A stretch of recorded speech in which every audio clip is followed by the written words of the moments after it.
Welcome to our channel. अगर channel पे पहली बार आए हैं तो चैनल को सब्सक्राइब करें, लाइक करें और शेयर करें। स्टूडेंट्स, आज हम सीटेट के रिगार्डिंग हिंदी का जो भी सिलेबस है उसकी पहली क्लास से स्टार्ट करेंगे। हिंदी में जो भी ग्रामर आएगी और पेडागोजी आएगी उस सब को मैं जल्दी से जल्दी अपनी वीडियो में कंप्लीट करने की कोशिश करूँगी। आज हम अपनी हिंदी की फर्स्ट क्लास में लेंगे वर्ण विचार। सबसे पहले क्वेश्चन बनता है कि वर्ण क्या है, तो आपको सिंपल चीज़ में याद रखना होगा, भाषा की सबसे छोटी इकाई को वर्ण कहते हैं। ठीक है, इतनी बात आप याद रखना कि भाषा की सबसे छोटी इकाई जिसको क्या कहते हैं, वर्ण कहते हैं। और ऊपर क्या है, जिस ध्वनि के टुकड़े नहीं कर सकते उसे वर्ण कहते हैं, या भाषा की सबसे छोटी इकाई को वर्ण कहते हैं जिसके टुकड़े नहीं किए जा सकते। ठीक है, अभी इसकी ये परिभाषा हो गई है, जिसके टुकड़े नहीं किए जा सकते और सबसे छोटी इकाई। आगे हम आएंगे सीधा अपने क्वेश्चन नंबर 2 पे जो एग्जाम में पूछे जाते हैं। वर्णों के कितने भेद हैं? ठीक है, तो स्टूडेंट्स, वर्णों के जो हैं 2 भेद होते हैं। कौन कौन से? स्वर और व्यंजन। ठीक है, और जो हमारी हिंदी की जो वर्णमाला है, ठीक है, उसमें वर्णों की जो संख्या है वो कितनी है? 44।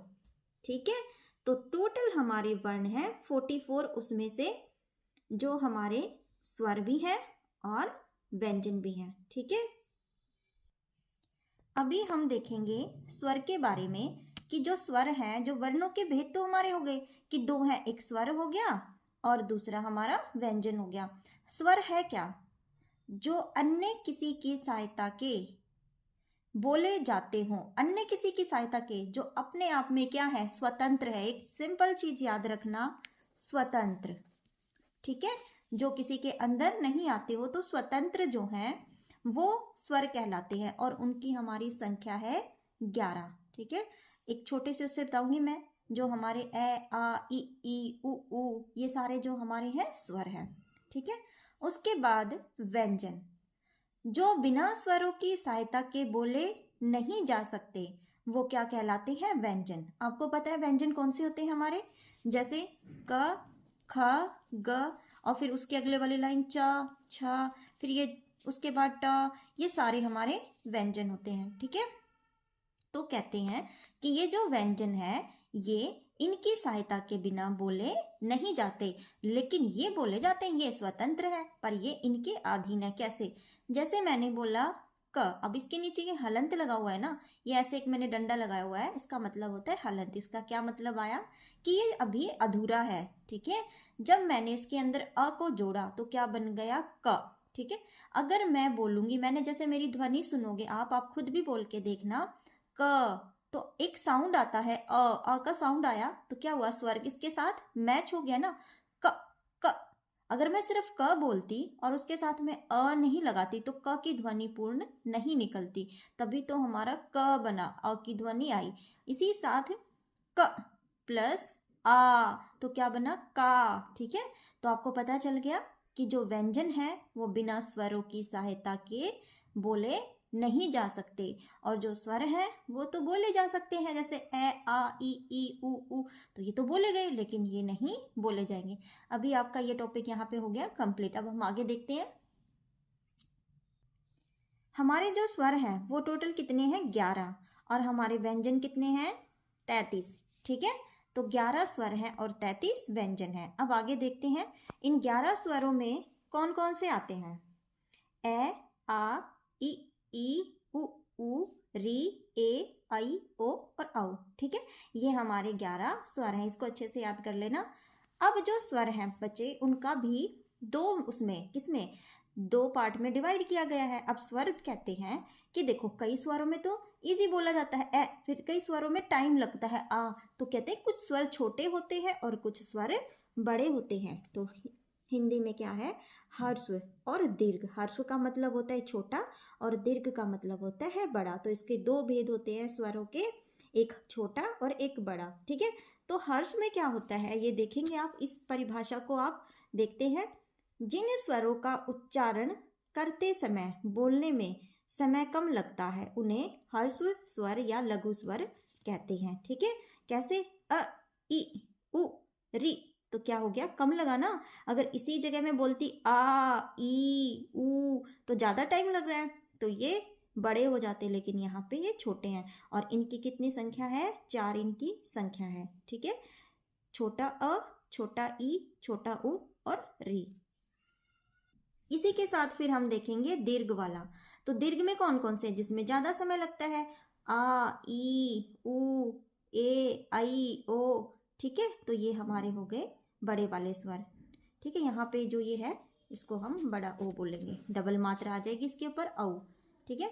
तो ये हमारा कितना हो गया? ये हमारे हो गए 7। तो 7 तो ये है, और पीछे कितने थे? 4। तो टोटल कितने हो गए हमारे? 11 स्वर थे जो वो कंप्लीट हो गए। आपको इतना समझ आ गया, ठीक है। अभी हम देखेंगे व्यंजन। इसकी परिभाषा, वे वर्ण जो स्वरों की सहायता से बोले जाते हैं उसे व्यंजन कहते हैं। जैसे क, का, की, ठीक है। इनकी संख्या 33 होती है। स्पर्श के आधार पर व्यंजनों को हम 5 भागों में विभाजित करते हैं, ठीक है स्टूडेंट्स। अब हम देखते हैं स्पर्श व्यंजन कौन से होते हैं। ये देखेंगे, स्पर्श व्यंजन जो है इनकी संख्या होती है 25। आपने पढ़ा होगा कि क वाली लाइन, ठीक है, तो 5 ये, च वाली लाइन 5 ये, ट वाली लाइन 5 ये, त वाली लाइन 5 ये, प वाली लाइन 5 ये। तो ये जो है कहता है क से यहाँ तक कितने? 25 यानी 25 हमारे स्पर्श व्यंजन के अंदर आते हैं, ठीक है। उसके बाद अंतस्थ, अंत में आने वाले य, र, ल और व, ठीक है, 4 हमारे ये हो गए। ऊष्म व्यंजन जो अंदर की गर्मी को, जब आप बोलते हो श, स, तो वो सांसों की जो अंदर की गर्म हवा होती है उसको बाहर निकालते हैं, तो उसको बोलते हैं ऊष्म व्यंजन। तो 4 हमारे ये हो गए। तो स्टूडेंट्स ये चारों, ये सभी मिला के हमारे कितने व्यंजन होते हैं? 33। जो अभी पूछा गया व्यंजनों की संख्या कितनी होती है? 33 होती है हमारे व्यंजनों की संख्या। अब आगे चलते हैं संयुक्त व्यंजन की तरफ। जो वर्ण 2 वर्णों के मेल से बना हुआ है उसे संयुक्त वर्ण कहते हैं। जैसे क्षय, क प्लस श से मिला के, त्र, त और र को मिला के, ज्ञ, ज और य को मिला के, श्री, श और र को मिला के, तो इनको संयुक्त व्यंजन के अंदर रखा जाता है। लेकिन व्यंजनों की संख्या में इनको गिना नहीं जाता। इसलिए नहीं गिना जाता क्योंकि ये जो व्यंजन है ये 2 अक्षरों से मिलके बने हुए हैं। क्योंकि ये जो व्यंजन है, देखो ये वाला अक्षर यहाँ आ गया और ये वाला जो श है ये यहाँ आ गया, तो इनकी तो काउंटिंग पहले हो चुकी है, तो इसीलिए इनको काउंटिंग में नहीं रखा जाता। तो हमारा सिंपल है। आपने देखा कि सबसे पहले हमारे वर्ण किसे कहते हैं, उसके बाद वर्णों के भेद कितने हैं, उसके बाद जो है स्वर और व्यंजन जो है उनमें कितने भेद है, वो आपको अच्छे से याद करना जरूरी है, ठीक है। अभी हम कुछ क्वेश्चंस करेंगे, देखते हैं। ये कुछ महत्वपूर्ण प्रश्न हैं जो एग्जाम में बार बार पूछे जाते हैं, तो आप ये करोगे। यह ध्वनि जिसके खंडन नहीं किए जा सकते कहलाती है। पता है ना आपको, जिसके टुकड़े या खंड नहीं किए जा सकते क्या कहलाती है? ओब्वियसली मैंने बोला आपको वर्ण। क्या कहलाती है? वर्ण, ठीक है। हिंदी वर्णमाला में कितने वर्ण हैं? हिंदी वर्णमाला में अभी हमने पढ़ा कितने वर्ण हैं? 44 यानी 44 जो है हमारे वर्ण हैं। हिंदी वर्णमाला में कुल वर्णों की संख्या क्या है? कितनी है कुल वर्ण? अब बच्चे जो ये वाला क्वेश्चन है इसको हम देखेंगे, तो ये कुल वर्णों की संख्या होगी 52, ठीक है।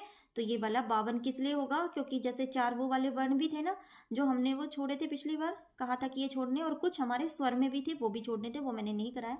तो कुल संख्या पूछे तो 52, और हिंदी वर्णमाला में कितने वर्ण हैं? कुल की बजाय अगर कुल पूछे तो 52, अगर सिंपल पूछे तो 44 यानी 44। स्पर्शी व्यंजनों की संख्या कितनी? अब स्पर्श वाले मैंने अभी थोड़ी देर पहले आपको कराया है। क से लेके म तक सारे स्पर्शी व्यंजन होते हैं और उनकी संख्या हमारी होती है 25, ठीक है। और ये जो है पेपर में आया हुआ है, महिला सुपरवाइजर परीक्षा हुई थी कोई, उसमें 2016 में ये प्रश्न पूछा गया था। स्पर्शी व्यंजनों को कितने भागों में विभाजित किया गया है? सबको पता है, ठीक है। क से लेके माँ तक कितनी लाइनें हैं? 5 लाइनें जो है वो है, तो इसका आंसर आ जाएगा 5। व्यंजनों के की कुल संख्या मानी गई है। कुल संख्या कितनी मानी गई है व्यंजनों की? तो ये भी अभी पढ़ा था हमने, 33 जो है व्यंजनों की संख्या है।